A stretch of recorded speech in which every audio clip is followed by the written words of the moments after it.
Hello and welcome back to another episode of On the Beaten Track. I'm your host, Rihanna, looking a little bit different than I normally look. Unfortunately, this is who you will see for the coming weeks, and we'll get used to it together.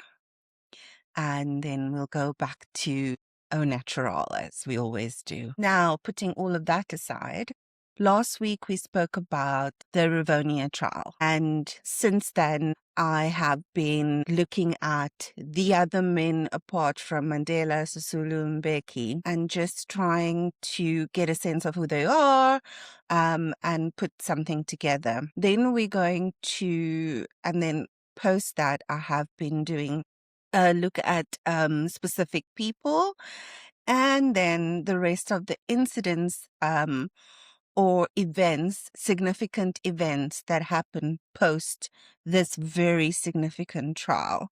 So come with me on the next step of this journey as we start to unpack those things running into the whole of the 60s, the 70s, when I was born, and is before we went into the transition period. When I was looking at these men 1963 for the Rivonia trial, I looked at them, but they're not identical men. You'd think that people that pick up a struggle together are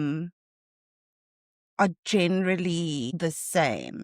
And I am generalizing. I know that. But these five that I'm going to talk about had vastly different lives. They had different languages, they had different skin colors, and they had different childhoods. The apartheid state believed that difference would fracture them. But they were wrong, because what bound them together was not ideology alone, but a shared conclusion reached from five separate paths. Okay, where they converged. That injustice, once understood, becomes impossible to ignore. We look at Ahmed Kathrada, who was born in 1929 in Schweizerrenike. And he learned early what it meant to live between two categories. Okay, so, and this is what happens every time. Sidebar. Where is this place? So, as I do, I looked it up. And it says it is a farming town in the northwest province of South Africa, named after Captain C.A. Schweitzer and Field Cornet C.N. Renike. They were soldiers who were killed in 1885 during a conflict with the Korana people, and is known for maize, sunflower farming, and its location on the Hart River. Okay, then I was like, Korana people? Okay, so the Korana or the Kora people are a Khoi group in South Africa, traditionally nomadic cattle herders that we've spoken about and hunters, known for their distinct culture, language, which is Kumani or Khoi, and history of conflict with colonial powers, with remnants of their culture persisting today, blended with Christianity and ancestral beliefs, often within the broader Khoisan revival movement.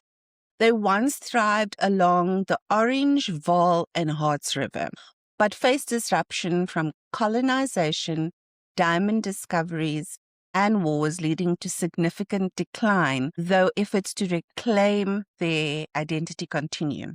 I then found this UCT master's thesis, if I'm not mistaken, which is Khoisan ancestry and colored identity, and a study of the Korana Royal House under Chief Josiah Kats by Sharon Gabie. I haven't read it completely, so please, I'll leave the link in the show notes below if you want to go and read through it. And then I found on the Colored Tapestry Facebook group, which I'll also link below, it says here, Jan Bloem arrived in Table Bay in 1780 from Germany on a Dutch Indian Company ship. He murdered his wife and fled across the Karoo. He met members of the Korana and was taken to meet their chief. Because he could read and write, Jan Bloem, he was appointed personal tutor to the chief. The chief gave him a site for a kraal, and he gathered cattle and sheep. In 1786, he joined the Korana, it says Springbok clan. He married a local woman called Edith, and his son Jan Bloem II was born. Around 1792, he moved to the north of the Orange River, and with his allies, firearms and horses, he raided widely among Tshwane chiefdoms to the north of the Garib, living on the Kuruman River. He accumulated large amounts of livestock. He married himself into several clans, taking together 10 or 12 wives, mostly from the Kats clan and the Springbok clan. He died in 1799, and his son then was 13 years old. He became the nominal chief of the Springbok clan. Jan Bloem II established a band called the Bergenaars, who were made up of disaffected Griquas and outlaws from the colony, as well as Koranas, Namakwas, and a number of San. So in 1828, the Bergenaars besieged Kuruman. After a few days of standoff, they attacked, but the Bergenaars were defeated and fled. Their defeat virtually spelled the end of the Bergenaars. Jan Bloem II and his sons continued to live near the Harts River, continually raiding even among the Ndebele's. According to one interpretation, Bloemfontein gets its name from Jan Bloem II. But the origins of the name city is disputed. It has more often been assumed to be the Dutch words bloem, flower, and fontein, which is fountain, meaning fountain of flowers. Okay, so we've explored all of that, but this is what happens when one word, Schweizereniger, sent me down a path. Okay, you're welcome. Okay, so getting back to Ahmed Kathrada, he was Indian, Muslim, he wasn't white, nor was he African. For him, politics entered his life not through theory, but through insults. And we talk about that humiliation of bureaucracy, which is passes, permits, exclusions. Okay. By 17, he had been arrested. By early adulthood, banned. Freedom cannot be partitioned by race, he would later insist. Then Raymond Mhlaba. So I looked up the pronunciation of this, and I thought I had gotten it wrong. But then I went through a couple of news articles, especially when Raymond passed away. And I was like, they're saying it how I said it. So again, apologies. This is the pronunciation I got from the news and from doing my research. Hopefully everybody agrees. Okay. So Raymond was born in 1920 in the Eastern Cape, a world of land dispossession and labor exploitation, where Kathrada read politics, Mhlaba lived it. He organized farm workers, built ANC branches, village by village. He understood power as rooted in people, not speeches. He was quiet, strategic, and relentless. Then we had Elias. Motsoaledi came from a working class of the Transvaal. Factory floors, migrant labor, police harassment. Politics came through the Communist Party, not as abstraction, but as a survival logic. He understood organization, discipline, and secrecy. When the underground needed reliability, it turned to Elias. Andrew Langeni joined the ANC Youth League young. He was not flamboyant. He was not theoretical. What he was unshakable. He became a trainer for Nkonto Wesizwe recruits, teaching discipline, security, and patience. So many people that need that. qualities prison would later demand in brutal measure.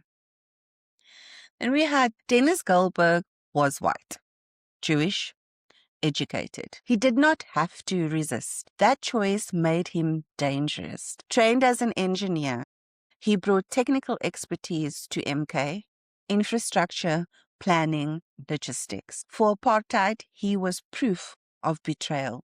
For the movement, he was proof that morality crosses color lines. By the late 1950s, these 5 paths began to converge, not by accident, but by necessity. The system was tightening, banning orders multiplied, and sharpful loomed. Each man reached the same conclusion separately. Peaceful protest alone was no longer enough. And so they stepped into the shadows. 5 men, 5 stories, one direction. I know, every time I say that, I get the same thing. Sharpeville was not just a massacre as we went through in the episode previously. It was a verdict. 69 people dead, hundreds wounded, thousands detained. For years, the liberation movement had insisted that moral force would be enough, that the brutality of apartheid would expose itself to the world. But on that March afternoon in 1960, the state answered peaceful protests with bullets. Across the country, 5 men who had not sat in the same room reached the same conclusion. Nonviolence had met with annihilation. Kathrada was never seduced by violence. He believed deeply in mass mobilization, international solidarity, and political education. But Sharpeville forced a reckoning. He later wrote that the turn to armed struggle was not an act of anger, but an act of responsibility. When peaceful avenues are closed, people will find other ways to resist. Mhlaba had seen state violence long before Sharpeville. In the Eastern Cape, police raids and forced removals were routine. For him, struggle was not theoretical, it was defensive. He would become one of the earliest regional commanders of Umkhonto weSizwe, grounding military strategy in community discipline. Motsoaledi understood underground work instinctively. From years in the Communist Party, he knew cells must be small, so people that work together, information compartmentalized, and emotions controlled. Revolution, he believed, failed not because of ideology, but because of carelessness. I think is very true. Mlangeni became involved in training recruits, not to glorify combat, but to instill restraint. No unnecessary risks, no talk, no bravado. He would later say prison required the same discipline as underground work, only without movement. Gilbert brought, like I said, something rare, technical precision. Explosives were not symbols, they were engineering problems. His role was to ensure sabotage targeted infrastructure, not people. Power stations, railways, symbols of state control. The distinction mattered deeply to the movement. Umkhonto weSizwe, the spear of the nation, was born in secrecy. Its aim was not civil war. It was sabotage with restraint. Each 5 men understood the stakes. One civilian death would delegitimize everything. One loose word could dismantle months of work. Kathrada worked on political coordination, ensuring armed action alignment with mass resistance. Mhlaba oversaw regional operations. Motsoaledi handled logistics and safe houses. Mlangeni trained cadets and enforced security discipline. And Goldberg handled technical planning, maps, targets, feasibility. 5 roles, one fragile ecosystem. Underground life is not cinematic. It is repetitive, paranoid, lonely. Banning orders, silent speech, house arrests, restricted movements. Phones were tapped, friends became risks. Kathrada memorized documents rather than carry them. Mhlaba slept in different locations weekly. Motsoaledi moved through worker networks unnoticed. Mlangeni lived by rules that allowed no deviation. See how strict they are with themselves. Goldberg, as a white man, used his relative freedom to move, knowing that discovery would mean a different kind of punishment. Each man accepted that arrest was not if, but when. Lily's Leaf Farm in Rivonia was never meant to be permanent. It was a temporary nerve center, but then we had the police raid the farm. They found strategic documents, plans, names, evidence of sabotage. The underground was laid bare. Some were arrested on sight.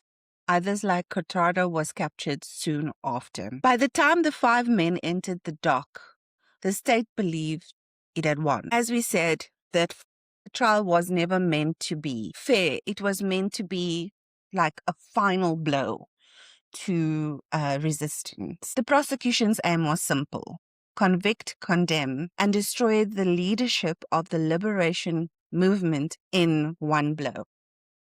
The men knew that as they stood on the dock, and so did the world. The power of the dock lay in the collective posture. Mhlaba sat upright, refusing to appear diminished. Mosoledi spoke only when necessary, every word deliberate. Mlangeni accepted responsibility without apology, and Goldberg later described the moment he realized they might be executed. It wasn't fear that I remember most, it was clarity. Then, after the closing statements or arguments, the accused were taken back to their cells. They waited, days stretched, families were kept away. Lawyers were silenced, guards avoided eye contact. Each man confronted the possibility of death alone. Think about that. Mlangeni later said he prayed not for survival but for courage. Mosoledi prepared himself mentally for execution. Kathrada wrote in his head letters he might never send.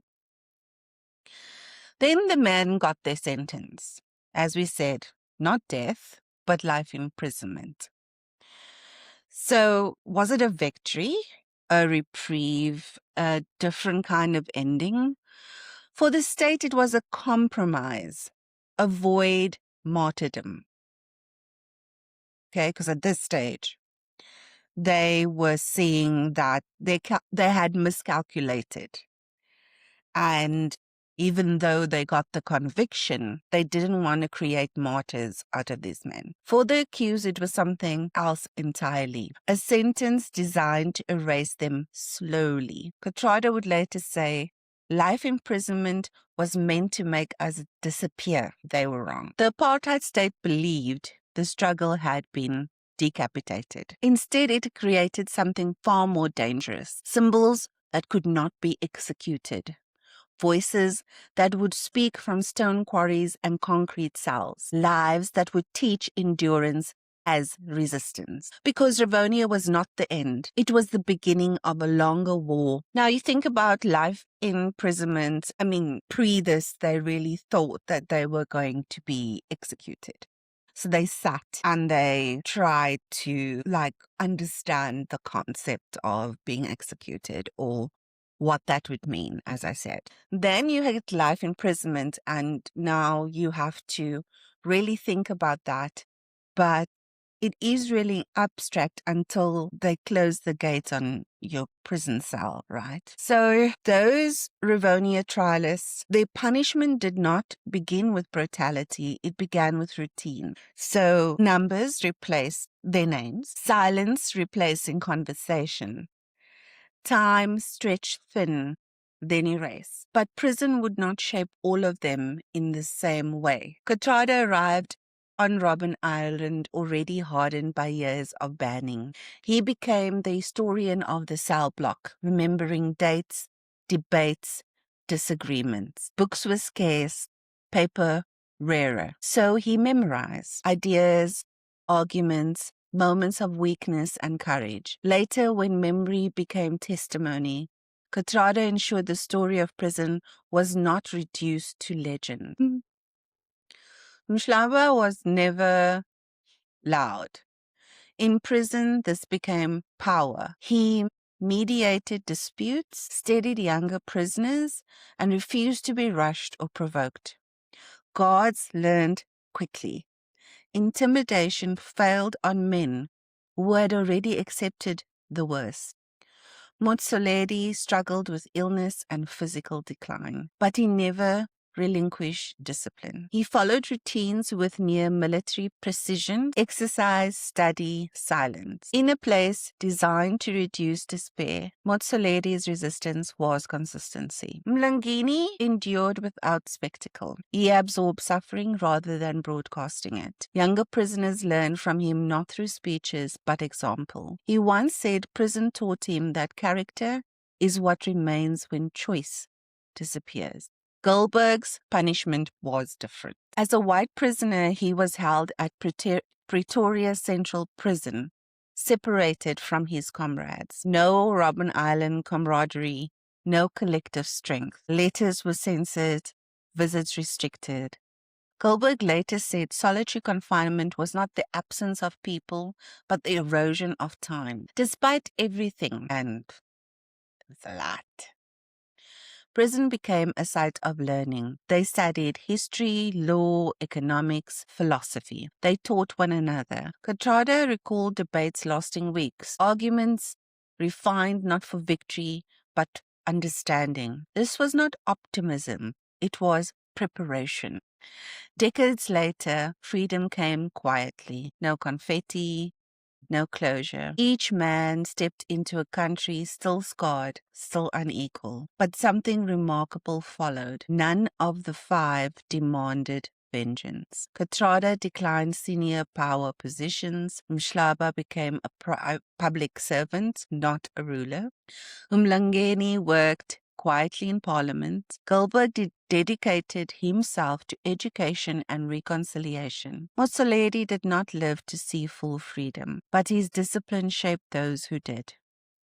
Their shared lesson was clear. Freedom that mirrors oppression is not freedom at all. So these five men, one sentence, five legacy. From Ahmed Kathrada, we learn memory matters. Without truth, freedom becomes myth. From Mhlaba, we learned leadership does not announce itself, it stabilizes. Motsoaledi, the lesson from him was discipline outlasts strength. Revolutions fail when routine collapses. Mlangeni, we learned character is political. How you endure shapes what follows. And for Goldberg, allyship requires risk. Neutrality always favors the oppressor. The Rivonia Trial was meant to be the end of resistance. Instead, it revealed something the state could not legislate away, that conviction, once internalized, does not expire. 5 men entered prison as accused criminals. They emerged as custodians of moral inheritance, one still unfinished. Because the lesson of Rivonia is not that freedom was won. It is that freedom must be maintained with memory, discipline, courage, and restraint. 5 lives, 1 sentence, a responsibility passed on. Thank you for watching this episode and allowing me to give these men their flowers. They did and risked so much for the freedom that we experience today, that I experience today, and I'm forever grateful. Before we leave, please remember to subscribe and give that like button a little tickle, and come back next week where we get to speak about more of our heroes from the past. Thank you so much. Bye.